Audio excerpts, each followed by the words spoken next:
Audiolibros Your Book presenta La historia empieza en Summer, un libro de Samuel Noah Kramer, narración a cargo de Juan. Octavo. Código de Leyes. El primer, Moisés. Hasta 1947, el código de leyes más antiguo que se hubiera descubierto era el de Hammurabi, el ilustre rey semita cuyo reinado se inició en el año 1750 a.C.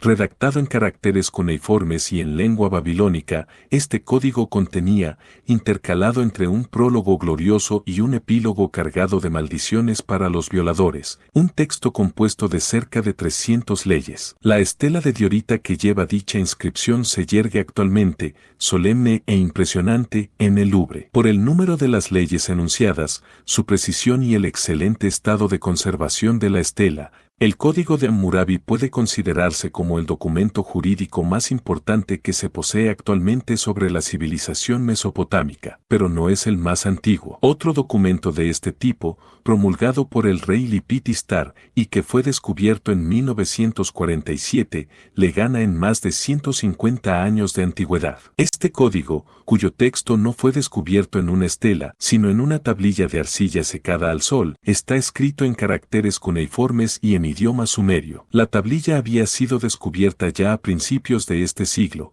pero, debido a diversos motivos, no había sido identificada ni publicada. Fue gracias a Francis Steele, conservador adjunto del Museo de la Universidad de Pensilvania, que fue traducida en 1947 al 1948. Se compone de un prólogo, de un epílogo y de un número indeterminable de leyes, de las cuales 37 están conservadas parcial o totalmente. Pero Lipitistar no pudo conservar mucho tiempo su glorioso título de primer legislador del mundo. En 1948, Taha Bakir, conservador del Museo de Irak, en Bagdad, y que se hallaba explorando la estación arqueológica, entonces todavía muy oscura, de Tel Harmo, descubrió dos tablillas que revelaron contener el texto de un código, al parecer todavía más antiguo. Igual que el código de Hammurabi, estas tablillas descubiertas por Taha Bakir estaban escritas en idioma babilónico. Fueron estudiadas y copiadas el mismo año por el conocido asiriólogo Albrecht Gotz,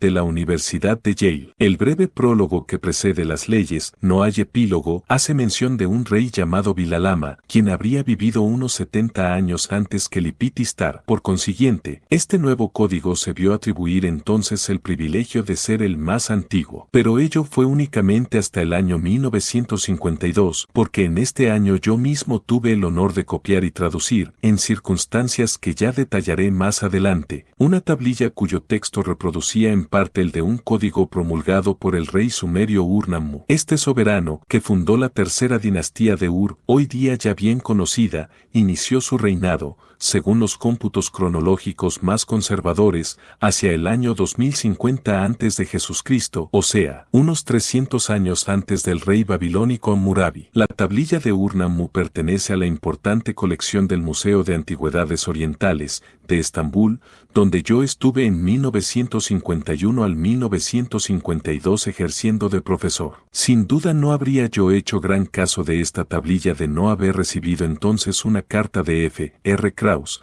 actualmente catedrático de epigrafía mesopotámica en la Universidad de Leiden. Unos años antes me había encontrado con Krauss, en el transcurso de mis primeras investigaciones en aquel mismo museo turco, del cual Krauss era entonces conservador. Sabiendo Krauss que yo me hallaba de nuevo en Estambul, me escribió una carta en la que se mezclaban los recuerdos personales con los comentarios relativos a nuestra profesión común. En ella me indicaba que, durante su estancia como administrador del museo, había notado la existencia de dos fragmentos de una tablilla sumeria cubierta de textos jurídicos. Él había podido juntar esos dos fragmentos y, a continuación, había catalogado la tablilla única así obtenida bajo el número 3191 de la colección de Nippur. Por lo tanto, añadía Krauss, era posible que yo estuviera interesado en conocer su contenido y que desease copiarlo. Como sea que las tablillas jurídicas son rarísimas, me hice traer inmediatamente el número 3191 a mi mesa de trabajo. Se trataba de una tablilla secada al sol, de color marrón claro, que medía 10 centímetros por 20. Más de la mitad de los caracteres estaban destruidos, y el resto me pareció, a primera vista, lamentablemente incomprensible. Pero, Después de varios días de un trabajo encarnizado, el contenido de la tablilla empezó a aclarar su sentido para mí, a tomar forma, como si dijéramos. Y entonces me di cuenta con gran emoción de que lo que tenía en mis manos era una copia del código de leyes más antiguo del mundo. La tablilla había sido dividida por el escriba en 8 columnas, 4 en el anverso y 4 en el reverso. Cada una de ellas contenía unos 45 compartimientos minúsculos, cubiertos de líneas, de las cuales la mitad eran legibles. El anverso constaba de un largo prólogo que solo era comprensible en parte, debido a las abundantes lagunas del texto.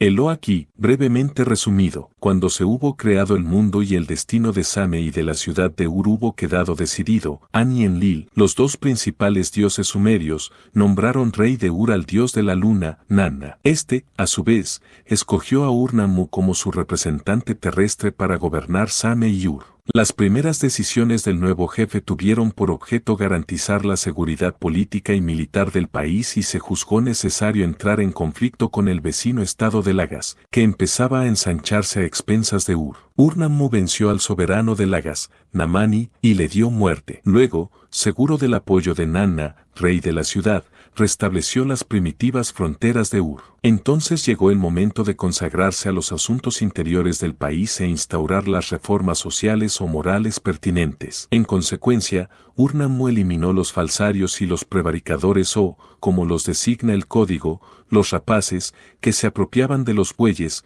los carneros y los asnos de los ciudadanos. Además estableció un conjunto de pesas y medidas honradas e invariables. También se preocupó de que el huérfano no se transformase en la presa del rico, la viuda en la presa del poderoso, el hombre de un ciclo en la presa del hombre de una mina. El párrafo que anunciaba y justificaba las leyes enunciadas a continuación está destruido. Sin duda explicaría que esas leyes tenían por objeto hacer reinar la justicia y asegurar el bienestar de los ciudadanos. Es muy probable que esas leyes estuvieran marcadas en el reverso de la tablilla, pero la tablilla está tan maltrecha que únicamente el contenido de 5 de ellas ha podido ser rehecho con probabilidades de acierto. Una de estas leyes parece implicar una prueba del agua, otra trata de la vuelta de un esclavo a su dueño, pero las 3 restantes, por muy fragmentarias y poco legibles que sean, tienen, sin embargo, una importancia particular para la historia del desarrollo social y espiritual del hombre, ya que demuestran que 2000 años antes de Jesucristo la férrea ley de talión ojo por ojo, diente por diente, que prevalecía entre los hebreos en una época mucho más posterior, había cedido el lugar a una jurisdicción más humana, según la cual las multas e indemnizaciones sustituían a los castigos y penas corporales. A causa de su importancia histórica, estas 3 leyes merecen ser citadas en la lengua misma en que fueron redactadas y promulgadas. He aquí, pues, el texto sumerio, transcrito por medio de nuestro alfabeto y acompañado de su traducción literal. Tukumbi, si, Lulu-Ra, un hombre a un hombre, His, Ta, con un instrumento, Ani, Su, Hirin Kud, ha cortado el pie, 10 Jin, Ku, Babar, 10 ciclos de plata y Lae deberá pagar. Tukumbi, si, Lulu-Ra, un hombre a un hombre, His Tukulta, con un arma, Hirpatu, los huesos, Al-Murrani, de Insir, ha roto. 1 Ma, Na, Ku, Babar, un mina de plata, y Lae deberá pagar. Tukumbi, si, Lulu-Ra, un hombre a un hombre, Jesputa, con un instrumento Jespu, Ka, Inkud, ha cortado la nariz, 2 diagonal 3 Ma, Na, Ku, Babar, 2/3 de mina de plata y Lae deberá pagar. ¿Por cuánto tiempo conservará Ur-Nammu su título de primer legislador del mundo? Según permiten suponer algunos indicios, parece ser que existieron otros legisladores en Same muy anteriores a él. Tarde o temprano, algún nuevo investigador dará con la copia de otros códigos, los cuales esta vez serán, quizá, los más antiguos que haya conocido la humanidad.